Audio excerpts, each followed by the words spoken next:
بسم اللہ الرحمن الرحیم۔ السلام علیکم ورحمۃ اللہ وبرکاتہ۔ آج محرم الحرام کی 7ویں محفل اور مجلس ہے۔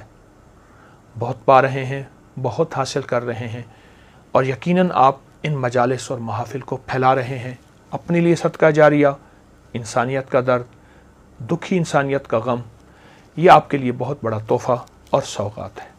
آئیں آج پھر اہل البیت کے اس تذکرے میں حضرت ابوبکر بن حسین، امام حسین کے بیٹے ابوبکر، یہ شہدائے کربلا میں سے تھے۔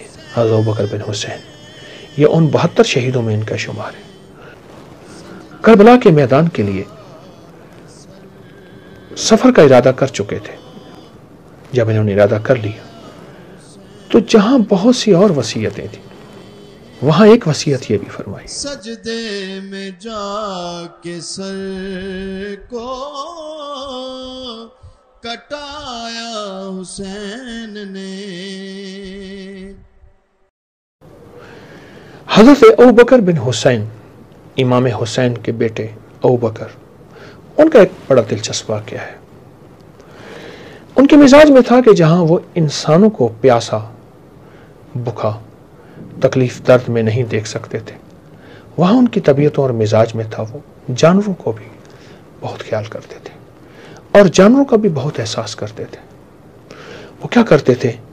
بے زبان پرندوں اور جانوروں کو دانہ ڈالتے تھے، بے زبان جانوروں کو ان کی غذا دیتے تھے، کہیں گوشت ہے، کہیں گھاس ہے، کہیں دانہ ہے، ان کا خیال کرتے تھے۔ اور خاص طور پہ ان جانوروں کا جن کا کوئی وارث نہ ہو، یا ایسے جانور جو ہواؤں اور فضاؤں میں کھلے ہوں اور جن کا کوئی لاوارث ہو، بیمار ہو گئے ہوں، تکلیفوں میں ہوں، دکھوں میں ہوں۔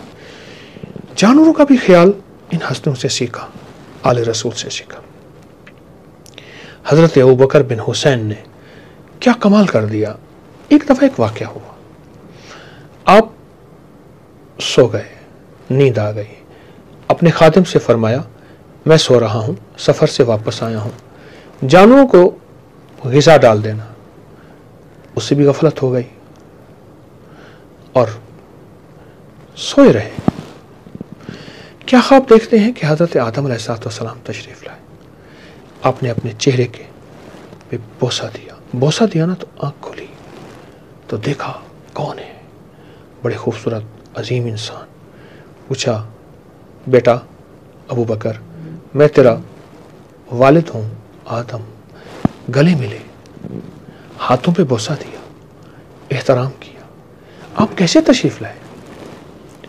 فرمایا آج تیری وجہ سے کچھ لوگ بھوکے ہیں اور پیاسے ہیں، تو سویا ہوا ہے اور وہ پیاسے ہیں۔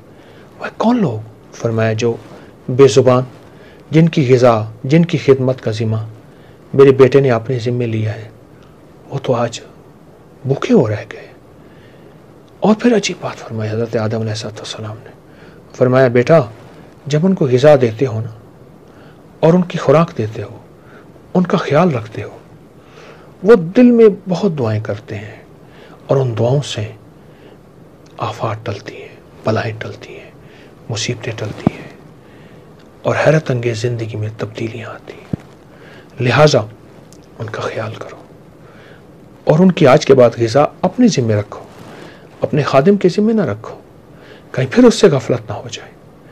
اور پھر حضرت نے آدم علیہ السلام نے حضرت ابوبکر بن حسین کو رضوان اللہ سلام اللہ تعالیٰ علیہ اجمعین کو پیشانی پہ بوسہ دیا، اور بوسہ دینے کے بعد آپ تشریف لے گئے۔ یہ کون تھے؟ یہ شہدائے کربلا میں سے تھے، حضرت ابوبکر بن حسین۔ یہ ان 72 شہیدوں میں ان کا شمار ہے۔ اب جب اٹھے تو فوراً گئے تو دیکھا تو جانور تو بیچارے بے چین ہیں، رو پڑے، ان سے معذرت کی اپنے الفاظ میں، اور ان کو ان کا کھانا دیا۔ جب یہ کربلا کے میدان کے لیے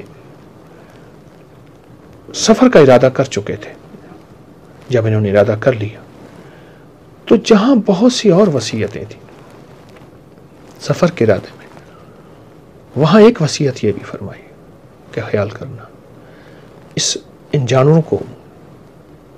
اور ایک روایت میں یہ ہے کہ جانوروں کے ساتھ ساتھ بے زبانوں کا لفظ ہے. اور ایک روایت یہاں تک ہے کہ فرمایا کہ آپ نے سفر کیا اور سفر میں آئے. آپ سفر میں آئے, آپ بڑوں کے ہم سفر تھے, اپنے والد محترم کے ساتھ آئے, قدم قدم پہ والد کا احترام کرنے والے تھے.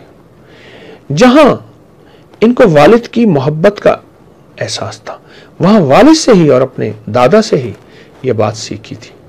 اور دادا حضرت علی کرم اللہ وجہ یہ بات سیکھی تھی کہ ہم نے زبان والوں کا بھی خیال رکھنا ہے اور بے زبانوں کا بھی خیال رکھنا ہے. اہل البیت کے اس تذکرے میں ایک اور واقعہ میں آپ کی خدمت میں پیش کرتا ہوں, اور وہ بھی واقعہ حضرت امام حسن عسکری سے ہی منسوب ہے, اور وہ سچا اور پیارا واقعہ جس میں واقعہ بھی, ان کی عظمت بھی, اور ہمیں کیا حاصل ہوگا ضرور سنیے گا. ایک شخص کہنے لگا کہ مجھے پتہ چلا کہ حضرت امام حسن عسکری کا ایک پاس قلم ہے, اور آپ قلم لکھتے ہیں اور چھوڑ دیتے ہیں تو پر قلم خود اٹھتا ہے اور اٹھنے کے بعد لکھنا شروع ہو جاتا ہے. حتیٰ کہ اگر آپ نماز کا وقت آتا ہے, ایسی ہستیاں نماز کہاں چھوڑتی تھیں, ایسی ہستیاں عبادات کہاں چھوڑتی تھیں, ایسی ہستیاں حلال حرام کی پہچان یہ ہستیاں نہ کریں تو پھر کہاں سے ملیں گی. تو کہا میں اس اشتیاق سے ڈوبا, بغداد کے ایک گاؤں میں میری زندگی کے دن رات گزرے سے, وہاں سے نکلا, سفر کرتے کرتے شیخ کی خدمت میں, امام کی خدمت میں حاضر ہوا, سلام عرض کیا. آپ قلم سے کچھ لکھ رہے تھے, وہ خط تھا, کوئی رکا تھا, کوئی واقعہ تھا, کوئی کتاب تھی. فرمایا اچانک نماز کا وقت ہوا, آپ نے کے غلام نے آ کے فرمایا نماز کے لیے صلاح, فرمایا قلم چھوڑ دیا. آپ نماز پہ تشریف لے گئے, قلم خود بخود چلنا شروع ہو گیا. میں حیران اس قلم کو دیکھ رہا ہوں, جو چیز میں نے سنی تھی 100% ویسی کی ویسی, 100% وہی کی وہی. مجھے حیرت ہوئی اور بہت حیرت ہوئی, اور حیرت کی انتہا ہوئی کہ یہ کیا ہے اور یہ قلم کیا ہے اور یہ کیا ہے اور یہ نظام کیا ہے. کہا مجھے بہت حیرت ہوئی. شیخ بہت دیر تک نماز, پھر نماز کے بعد تسبیحات, تسبیحات کے بعد اذکار, اذکار کے بعد پھر دعا میں مشغول رہے. پھر آپ تشریف لائے, آپ آ کے اپنی نشست پر بیٹھے. چمڑے کا ایک دسترخوان, چمڑے کی ایک نشست تھی, اس پہ آپ تشریف فرما ہوئے. تو فرمایا آپ کے بیٹھتے ہی قلم خود بخود رک گیا. میں نے شیخ سے پوچھا کہ شیخ, میں نے آپ کی کرامات میں ایک کرامت یہ بھی دیکھی, بہت کرامات ہے آپ کی, یہ بھی کرامت میں نے دیکھی, اور اس کرامت کو میں حیران ہوں دیکھتے ہوئے کہ کیا ہے, قلم خود بخود چل رہا ہے. فرمایا جتنی دیر میں نماز میں رہتا ہوں یہ قلم خود بخود چلتا ہے, اور اگر میں قیامت تک نماز میں رہوں, سجدے میں رہوں, عبادت میں رہوں, تسبیح میں رہوں, تلاوت میں رہوں, دعاؤں میں رہوں, آہوزاری میں رہوں, قلم چلتا رہتا ہے اور غیبی علوم لکھتا رہتا ہے. لدنی وحبی غیبی علوم, ان علوم کا دنیا میں, کائنات میں کسی عقل مند سے عقل مند کا کوئی تعلق نہیں, دانشور سے کوئی تعلق نہیں, غیبی علوم لکھتا رہتا ہے. میرے دل میں آواز آئی کہ میں شیخ سے یہ راز تو پوچھوں. فرمایا میرے دل کی کیفیتوں کو صاحب کشف, صاحب کمال تھے, کیوں نہ ہوں, کشف و کمال اسی در سے ملا ہے. بڑے بڑے اولیاء کو, بڑے بڑے صالحین کو, بڑے بڑے بزرگوں کو. تو میں میرے سوال کو بھانپ لیا. فرمانے لگا پوچھتے ہو کہ یہ علم کہاں سے ملا؟ فرمایا لمبی رکعتوں سے, اور رکعتوں میں لمبی صورتوں میں, اور لمبی صورتیں نہیں پڑھ سکتے تو فرمایا بہت زیادہ کثرت سے سورۃ اخلاص پڑھنے میں نے یہ عمل یہاں سے لیا ہے. پھر فرمایا جو شخص اپنی نمازوں میں سورۃ اخلاص کثرت سے پڑھتا ہے, یعنی سورۃ فاتحہ کے بعد سورۃ اخلاص کثرت سے پڑھتا ہے, کثرت لفظ کثرت آیا ہے, اس کثرت میں 10 بار, 100 بار, 50 بار, 1000 بار, جتنی زیادہ لفظ کثرت آیا ہے. فرمایا جو اپنی نمازوں میں سورۃ اخلاص کثرت سے پڑھتا ہے, تسخیر خلائق کے لیے یہ عمل بہت طاقتور ہے. آپ یہاں لفظ سمجھیں, تسخیر خلائق، یعنی اللہ نے جو مخلوق پیدا کی ہے، قلم بھی مخلوق ہے، اس کے اندر سیاہی بھی مخلوق ہے، نہ قلم رکتا ہے نہ سیاہی ختم ہوتی ہے، یہ تسخیر خلائق ہے۔ اللہ، یہ تسخیر خلائق ہے۔ فرمایا مجھے جو ملا ہے نماز سے ملا ہے، اور نماز کے اندر کثرت سے سورۃ اخلاص سے ملا ہے، اور پھر فرمایا تسخیر خلائق کے لیے بہت باکمال عمل ہے، اور میں تجھے اس کی اجازت دیتا ہوں اور اس کو کیا کر۔ تسخیر خلائق، مخلوق، رزق مخلوق ہے، سونا چاندی مخلوق ہے، ہیرا مخلوق ہے، یہ ڈالر مخلوق ہیں، یہ رقبہ، یہ زمین، یہ چیزیں، یہ گاڑی، یہ سب مخلوق ہے، میرے رب کے علاوہ سب مخلوق، اللہ خالق ہے۔ فرمایا تسخیر خلائق کے لیے یہ عمل میں نے زندگی بھر کیا۔ ہمیں عمل بھی اسی گھر سے ملیں گے، ہمیں ایمان بھی، ہمیں سجدے بھی، ہمیں تلاوت بھی، ہمیں تسبیح بھی، ہمیں سخاوت بھی، ہمیں مانگنا بھی اسی در سے ملے گا۔ تیرے در کا جو بھی فقیر ہے وہی دو جہاں کا امیر ہے۔ تسخیر خلائق، تسخیر خلائق کے لیے۔ اور یہ حاجت مند جو بندہ گیا تھا شیخ کی کرامت کو دیکھنے کے لیے، اب اس کا بیان ہے کہ میں نے سینکڑے لوگوں کو یہ عمل بتایا، سینکڑوں لوگوں کو عمل بتایا، اور فرمایا جس جس کو بتایا، کوئی مجھے کب ملا، کوئی کہاں ملا، اور تھوڑے عرصے کے بعد ملا، کوئی زیادہ عرصے کے بعد ملا، جس کو میں نے یہ عمل بتایا تسخیر خلائق تھی۔ اب آپ دیکھیں، آپ مخلوق کی کوئی نعمت پانا چاہتے ہیں، وہ رزق ہے، وہ سواری ہے، وہ گھر ہے، وہ عزت ہے، وہ شان و شوکت ہے، وہ درہم دینار ہے، وہ مال اور اللہ کے خزانوں سے لینا ہے، یہ سب مخلوق ہے، تسخیر خلائق ہے، یہ سب مخلوق ہے۔